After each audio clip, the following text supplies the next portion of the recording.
कुछ नाकिद आप पर तनकीद भी करते हैं। बिल्कुल करें।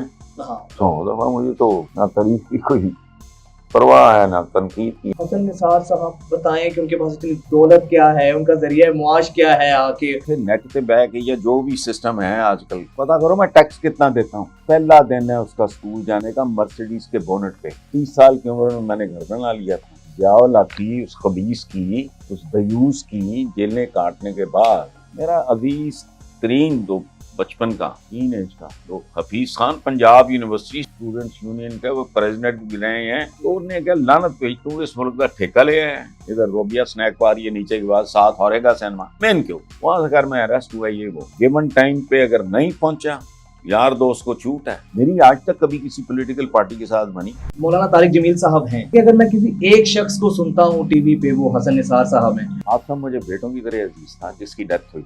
मैं गया और ताजियत के बगैर वापस आ गया। मेरे हिम्मत ही लालपुर मेरा होम टाउन। तो हाजी साहब वो डेली करा रहे सानों को अफ्तारियाँ वगैरह इसके बारे में मैंने पढ़ा। ऐसे क्योंकि इख्तियारात देखो की तनख्वाह देखो और फिर मुझे ये समझा दो उसका गुजर बसर कैसे। अच्छा हसन साहब, माशाल्लाह जिस तरीके से मुझे तो आपकी जरा कुर्बत रही है, 2 4 5 6 दफ़ा से ज़्यादा दफ़ा आपकी खिदमत में हाजिर होना हुआ है। और माशाल्लाह ये वाला घर भी मेरे देखते देखते आपने बनाया है। और उसके अलावा बचपन से ही आपको पढ़ा, आपको देखा, आपको सुना। घर तो मेरा वो है जी जी जी जी डेली हाउस। हाँ जी एग्जैक्टली। और हसन साहब, आपकी अभी जिस तरह हम ये देख रहे हैं कि आपके कुछ नाकिद आप पर तनकीद भी करते हैं। बिल्कुल करें। हाँ, 100 दफा मुझे तो ना तारीफ की कोई परवाह है ना तनकीद की। हाँ तनकीद क्या है। बिल्कुल वही सर, वो तनकीद ये करते हैं कि अक्सर मैं देख रहा था आगे, क्योंकि मेरी आपसे वो सवाल करने की हिम्मत नहीं हो रही नहीं है। नहीं नहीं यार तो बट क्या मैं चूंकि आपकी इजाजत लेके सवाल करना चाह रहा हूँ, तो मैं ये देख रहा था अभी चंद दिन पहले सोशल मीडिया पे कि हसन निसार साहब बताएं कि उनके पास इतनी दौलत क्या है, उनका जरिया मुआश क्या है आके, और इतना आके कैसे हैं आके, हालांकि पूरी दुनिया के सामने आपका एक जर्नी है और वो सामने आके। तो हसन साहब, मतलब आपकी जो माशाल्लाह ये जर्नी है सारी, तो एक तो आप अच्छा देखो ना ये एक तो कमजरफी है। अब कोई जाके भाई उठे नेट पे बह के या जो भी सिस्टम है आजकल पता करो मैं टैक्स कितना देता हूँ। मैं उसी तरफ आ रहा था बिल्कुल। अच्छा फिर दूसरी बात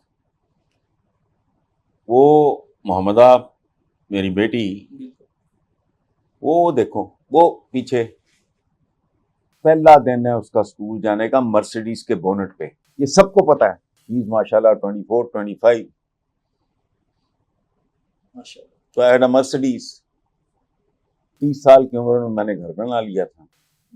जियाउल की उस खबीस की उस दयूस की जेलें काटने के बाद तो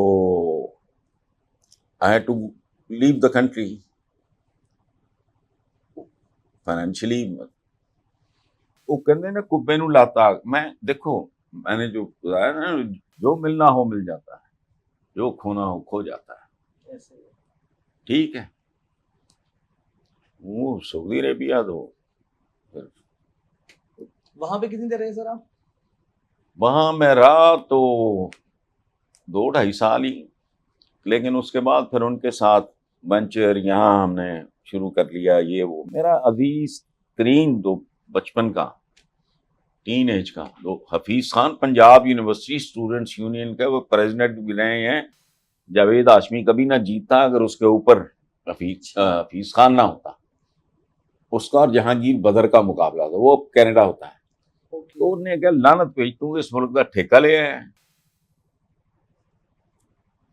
एक टीरा जिहा मुनाफिक जिहा आयतां पढ़ पढ़ के झूठ बोलने वाला बंदा है वो। अच्छा वो मैं जेल चला गया। वो मुबशर हसन साहब के घर के सामने मरूम के मेन बुलवार्ड गुलबर्ग पे हमारा ऑफिस था। पीपल्स पार्टी वाले मुबशर हसन साहब। हाँ हाँ मेन बुलवार्ड वो नीचे एक्लिप्स ड्राई क्लीनर आजकल वहां कोई और है।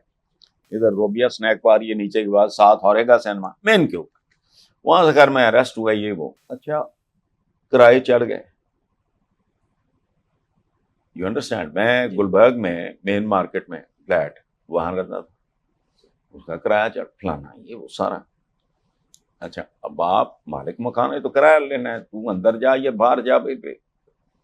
अच्छा वो फाइनेंशियल क्राइसिस अलहदा। तो Hafeez Khan came from Saudi Arabia, उसने कहा तू इस मुल्क का ठेका लिया है,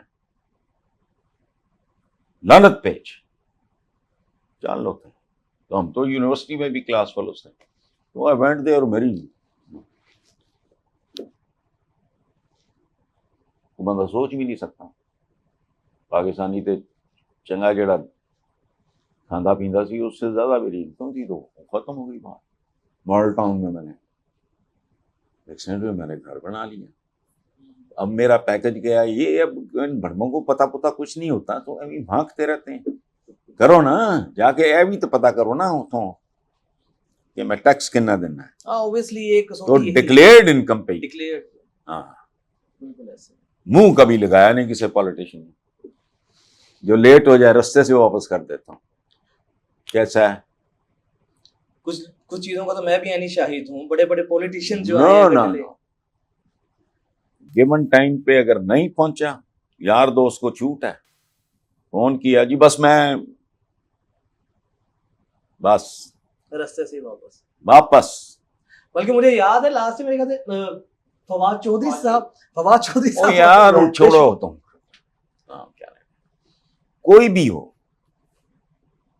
रास्ते से वापस नाराज होता है हो जाए। और अब मैंने क्या लेना देना यार। मेरी आज तक कभी किसी पॉलिटिकल पार्टी के साथ बनी, पीपल्स पार्टी के लिए जेल नहीं काटी मैंने, भुट्टो को देखा नहीं जिंदगी में, जल्द से मैं भी नहीं देखा, क्योंकि हजूम शजूम में जाना ये मैं आज भी सोशलाइज नहीं करता। ऐसे ही हर एक को पता है ये नेटवर्किंग सोशलाइज करना है, इधर बैठे उधर दंदियां काट रहे, उधर दंदियां काट रहे, कोई जिम खाने बैठा, कोई पीसी बैठा, कोई हवारी बैठा, नो।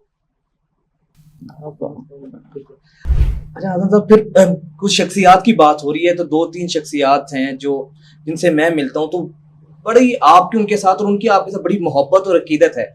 जैसे मौलाना तारिक जमील साहब हैं, वो अगर वो कहते हैं कि अगर मैं किसी एक शख्स को सुनता हूँ टीवी पे, वो हसन निसार साहब हैं, और उनसे मैं जब उनको सुनता हूँ तो मुझे बड़ा कुछ, बल्कि पिछले दिनों उनके साथ ज्यादा नहीं आना था, वो फिर जिसके साथ आना था जी वो बल्कि मेरे साथ ही आना था, मेरे से ही वो हुआ था। अच्छा आपके साथ ही जी हुआ जी, था? वो हुआ ये कि इमरजेंसी में उनको कहीं जाना पड़ा, और वो उनका बेटा आसिम, उनका मैं बात सुनो, मेरी दुनिया बहुत डिफरेंट है। आसम मुझे बेटों की तरह अजीज था, जिसकी डेथ हुई। बिल्कुल मैं उधर नहीं गया, फिर मैंने दिल कड़ा करके सोचा कि मैं लाइलपुर जाऊंगा।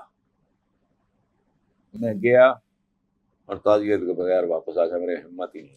लाइलपुर मेरा होम टाउन है, मैं गया ताजियत के लिए, हिम्मत नहीं कि क्या तसल्ली दूंगा बाप। नहीं क्या बकवास है यार, क्या है, कुछ भी नहीं होता है, बस ठीक है, उधर गया, बस उधर गया, मुझे वो बच्चा भूलता नहीं।